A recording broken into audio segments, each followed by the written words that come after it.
사랑하는 성도 여러분 안녕하세요. 빌립보서를 묵상하는 토요일 아침입니다. 여러분 이번 주에는 여호수아서 마지막 3장을 읽고요. 이어서 사사기를 읽도록 하겠습니다. 사사기는 이스라엘 백성이 가나안 땅에 정착한 후 왕조가 세워지기 전까지의 역사 기록입니다. 왕이신 하나님을 섬기지 않았던 이스라엘 백성의 타락에 대한 고발을 통해 오늘날 우리는 왕이신 하나님을 섬기고 있는가를 숙고할 수 있는 성경이 사사기입니다. 함께 읽어주세요. 오늘 함께 묵상할 본문은 빌립보서 4장 1절에서 3절 말씀입니다. 그러므로 나의 사랑하고 사모하는 형제들, 나의 기쁨이요 면류관인 사랑하는 자들아, 이와 같이 주 안에 서라. 내가 유오디아를 권하고 순두개를 권하노니 주 안에서 같은 마음을 품으라. 또 참으로 나와 멍에를 같이 한 내게 구하노니 복음에 나와 함께 힘쓰던 저 여인들을 돕고 또한 글레만데와 그 외에 나의 동역자들을 도우라. 그 이름들이 생명책에 있느니라. 아멘. 바울은 본문의 시작을 결론의 접속사 그러므로로 시작합니다. 즉 앞에서 바울의 한 말에 대한 적용을 하는 것인데요. 지난 시간에 살펴본 대로 바울은 다른 복음을 전하는 사람들의 마지막은 멸망이고 진짜 백이 복음을 믿고 하나님 나라의 시민권을 받은 성도는 예수님을 따라 부활의 영광을 누리게 될 것이라 말하였습니다. 이에 대한 결론으로 그러므로로 시작하는 것이죠. 바울은 빌립보 교회 성도들을 향했어요. 나의 사랑하는 이들, 나의 사모하는 이들, 나의 기쁨, 나의 면류관 이런 표현을 사용하고 있는데요.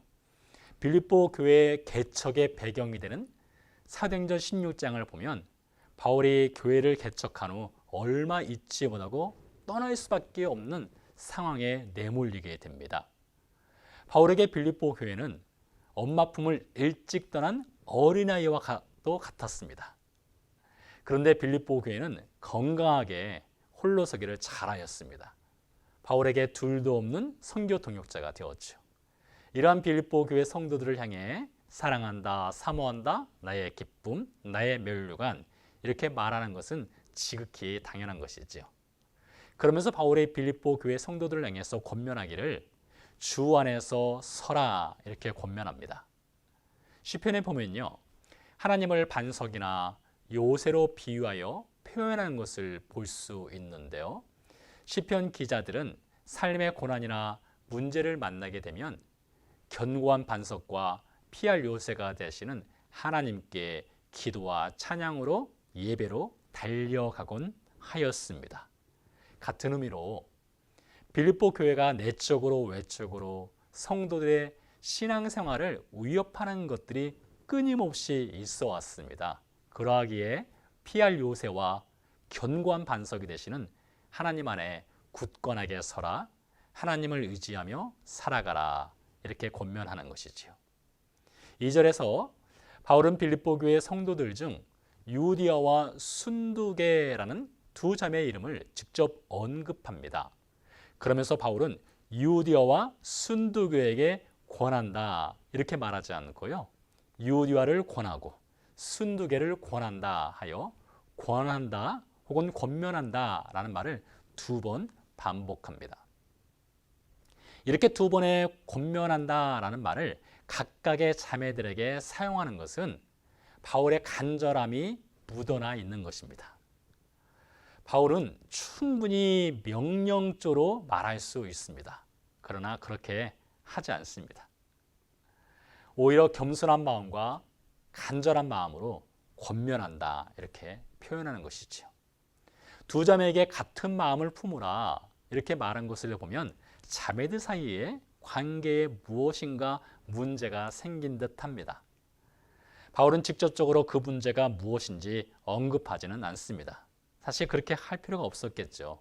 왜냐하면 이 편지를 받아 있는 유디아와 순두개는 바울이 주 안에서 같은 마음을 품으라 이렇게 권면하는 이유를 이미 잘 알고 있었기 때문일 것입니다.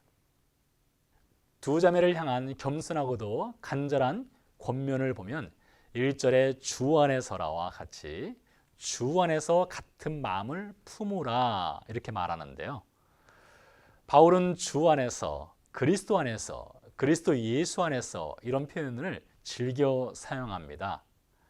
주님 안에 있다는 것은 예수님의 로드십을 고백하고 순종하는 것을 뜻합니다.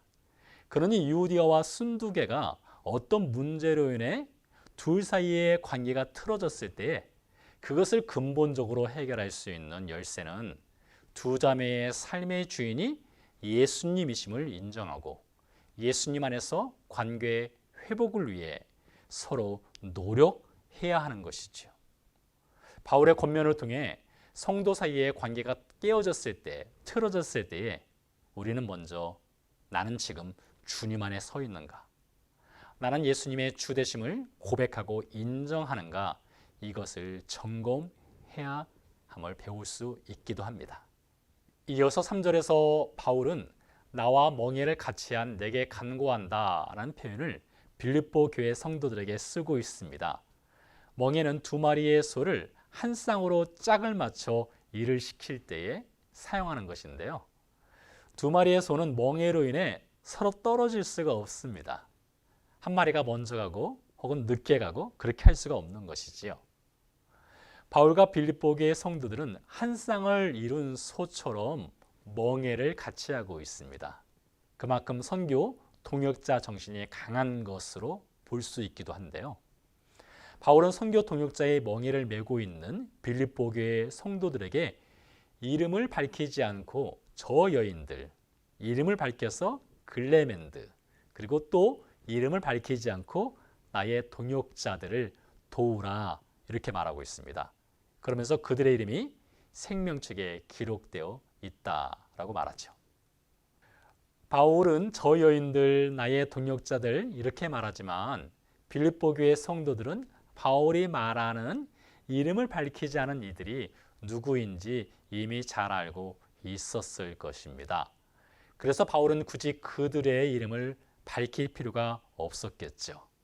어쩌면요, 글레멘드의 이름을 콕 집어서 바울이 알리는 것은 빌립보 교회 성도들에게 글레멘드는 잘 알려져 있지 않은 동역자이기에 바울이 일부러 글레멘드의 이름을 기록한 것으로 생각해 볼 수도 있어요.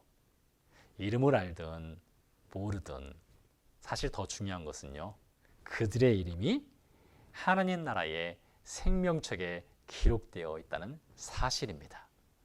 이렇게 그러므로 라는 접속사로 시작하는 바울의 권면을 통해 우리는 몇 가지를 적용해 볼 수 있습니다.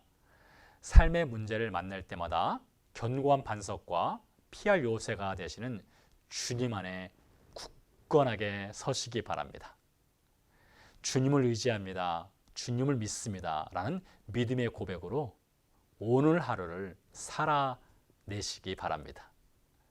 여러분의 삶의 자리에서 누군가와 관계가 깨어져 있습니까? 그렇다면 예수님이 우리의 삶의 주인 되심을 다시 한번 깊이 묵상하시기 바랍니다. 여러분의 삶의 주인 되시는 예수님은 깨어진 관계를 십자가로 이어주는 분입니다. 우리는 세상에서 무명인으로 복음을 위해 살아가고 있습니다. 하지만 하나님 나라에서는 유명인으로 생명책에 기록되어 있습니다. 이것이 그리스도인에게 기쁨이요, 면류관이요, 영광인 것을 기억하시기 바랍니다. 기도하시겠습니다. 살아계신 아버지 하나님, 감사와 영광을 주 앞에 올려드립니다. 주 안에 서게 해 주시옵소서. 주님 안에 같은 마음을 품게 해 주시옵소서. 우리 이름이 생명책에 기록된 것이 우리에겐 영광이고 기쁨이 되게 해 주시옵소서. 감사드리며 예수 그리스도 이름으로 기도드렸습니다. 아멘. 네, 감사합니다. 이어서 개인 기도로 돌아가시겠고요. 저는 다음 시간에 다시 찾아뵙겠습니다. 안녕히 계세요.